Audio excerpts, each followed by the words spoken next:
मोठे करण्याचे, पण तेवढं काही मला रिझल्ट मिळालं. कुठलाही फेस पॅक जर चेहऱ्याला लावला तर 10 ते 15 होतो. खूप जास्त काही मेहनत लागत नाही आणि विम जेल लिक्विड घातल्यामुळे याचं असं क्लीन करून घेतलं. सो खालची स्टाईल जी आहे ना ती म्हणजे घराबाहेर पडण्याआधी मी शक्यतो घरातली सगळी कामे करण्याचा प्रयत्न करत असते. काल सुद्धा करून घेतलेला आहे. त्यानंतर शेवयामध्ये साखर टाकली आणि दूध टाकला आणि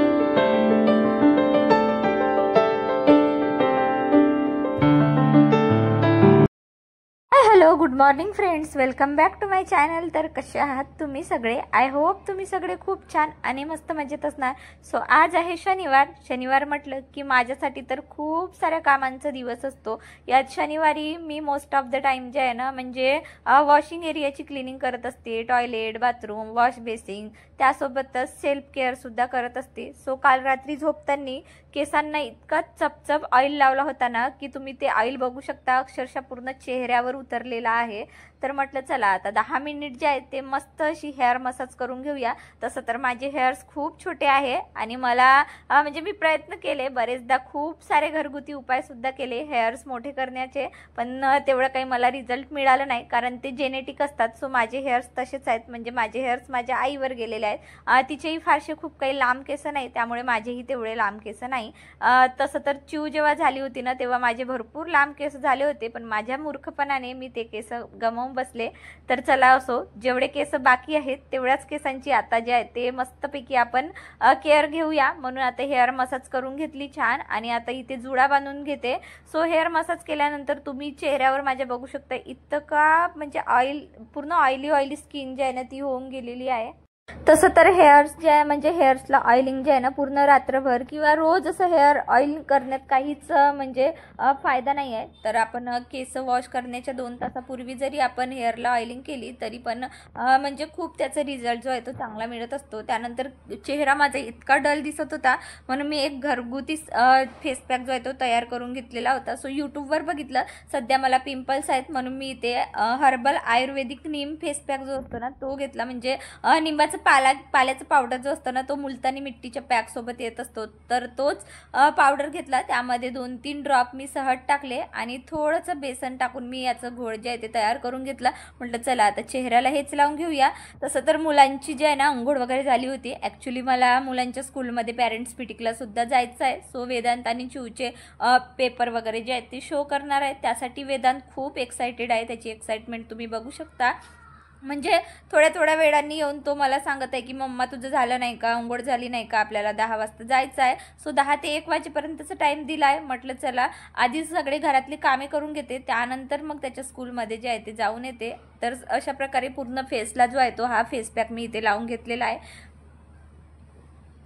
कुठलाही फेस पॅक जर चेहऱ्याला लावला तर 10 ते 15 किंवा 20 मिनिट आपल्याला ते सुकवेपर्यंत ठेवावंच लागते. आता 20 मिनिट मी हे लावून निवांत बसण्यापेक्षा म्हटलं चला घरातले कामे आवरून घेऊया. तसं तर मी पहिले मशीनला कपडे लावले कारण शनिवार होती, मुलांनाही सुट्टी होती. सो त्यांचे स्कूलचे युनिफॉर्म जे आहेत ते लावून घेतले. त्यानंतर मी ते आलेले वॉशिंग एरियामध्ये.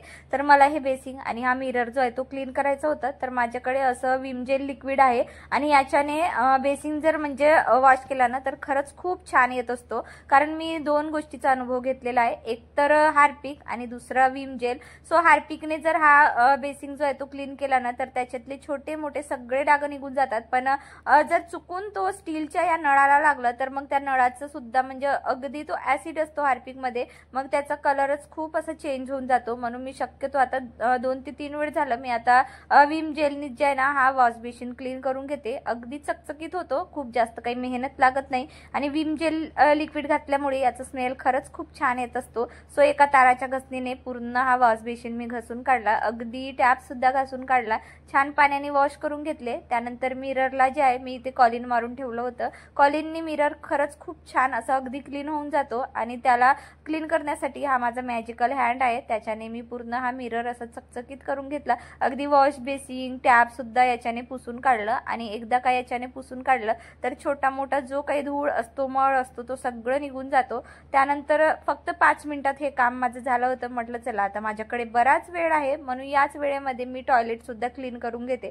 सो टॉयलेट मी शक्यतो हार्पिकने क्लीन करत असते, कारण म्हणजे काय होते ना, टॉयलेटमध्ये भरपूर येल्लो असे डाग झाले असतात, म्हणजे खूप असे निघतच नाही. मी विम जेल लिक्विडनी पण ट्राय केले, पण तेवढे त्याच्याने काही तेवढे फारसे निघत नाही. पण हार्पिक मला खूप चांगला रिझल्ट देतो, त्यामुळे मी शक्यतो खूप आधीपासून मी हार्पिकच यूज करत असते टॉयलेट बाथरूम क्लिनिंगसाठी. सो इथे सगळं असं कानाकोपऱ्यात जो आहे ना, या सीटचा जो पूर्ण आहे तो असं घसून काढलं. माझ्याकडे एक असं ब्रश आहे, तुम्हाला हवा असेल तर या ब्रशची मी लिंक जी आहे तुम्हाला डिस्क्रिप्शनमध्ये देते. याने सगळं असं कानाकोपऱ्यात चांगला क्लीन होऊन जातो आणि खूप जास्त मेहनत करावी लागत नाही, कारण अगदी 5 मिनिटापूर्वीच मी इथे हार्पिक टाकून ठेवलं होतं, म्हणून मला खूप जास्त अशी मेहनत लागली नाही. आणि वाईट सीट असल्यामुळे मग सतत हा टॉयलेट जो आहे तो क्लीन करत राहावा लागतो, म्हणून मी हार्पिकच खरंच माझ्यासाठी म्हणजे तो बेस्ट सोल्युशन आहे. आजपर्यंत तरी मी हार्पिकचाच यूज केलेला आहे.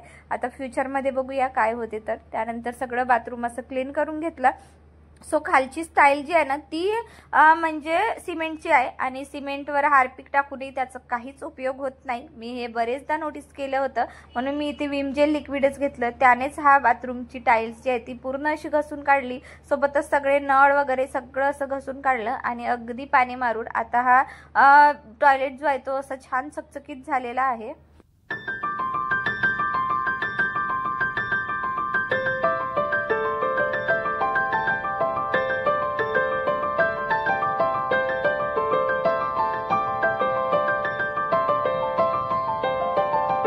त्यानंतर टॉयलेट बाथरूम क्लीन केले, अगदी गॅस ओटा आणि भांडी सुद्धा होती ते सुद्धा वॉश केली. सो हे सगळं करण्यामध्ये चेहरा इतका कडक होऊन गेला होता की काय सांगू तुम्हाला, म्हणून फटक्यामध्ये जे आहे ते अंघोळ करून घेतली, मस्त असे हेअर वॉश केले आणि जे काही मशीनला कपडे लावले होते ते सुद्धा छान वॉश म्हणजे झाले होते. म्हटलं चला आता हे कपडे सुद्धा सुकवून देऊया. तसं तर मला आता निघायचं आहे, कारण सगळं कामं करता करता जे आहेत 11 साडे 11 झालेले आहे आणि मुलांची खूप लुडबुड सुरू आहे की चल ना ग मम्मा, चल ना ग मम्मा. आणि त्यांच्यासाठी मग आता मला हे पटापट घरचे कामं आवरून जे आहेत ते घराबाहेर पडायचं आहे. सो घराबाहेर पडण्याआधी मी शक्यतो घरातले सगळे कामे करण्याचा प्रयत्न जो आहे तो करत असते, कारण घराबाहेर गेलं छोट्याशा सुद्धा कामासाठी गेलं तरी इतका जास्त थकवा येतो माहिती नाही, म्हणजे घरी आल्यावर असं वाटते खूपच टायर्ड झाल्यासारखं होत असते, म्हणून मी शक्यतो घराबाहेर पडण्याआधी सगळी कामे आवरून जाते. त्यानंतर बघा आज मुलांच्या स्कूलमध्ये पॅरेंट्स मीटिंग सोबत म्हणजे त्यांचे जे फर्स्ट पिरियडिक टेस्ट झाली होती ना त्याचे सुद्धा म्हणजे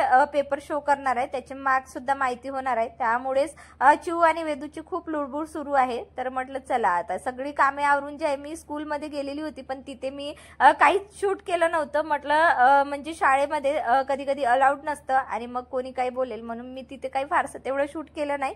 सो वेदांचं एक पेपरचे मार्क्स जे आहेत ते मी तुमच्यासोबत म्हणजे कालच्या शॉर्ट व्हिडिओमध्ये शेअर केलेले आहेत. बऱ्यापैकी वेदांतला सगळ्याच म्हणजे सब्जेक्टमध्ये खूप छान मार्क्स आले होते, जे बघून मला खूप प्राऊड फील झालं होतं, कारण आपली मेहनत चला कुठेतरी सफल होत आहे. म्हणजे आपण युट्यूब सोबत मुलांकडेही बऱ्यापैकी चांगलं लक्ष देत आहोत असं मला खूप कॉन्फिडन्स आलं होतं. त्यानंतर स्कूलमधून येताना इथे लोटन पोहा म्हणून इथे खूप छान असा पोहा मिळते, इथे मस्तपैकी पोहा मुरमुरा जे आहे ते घेतलं.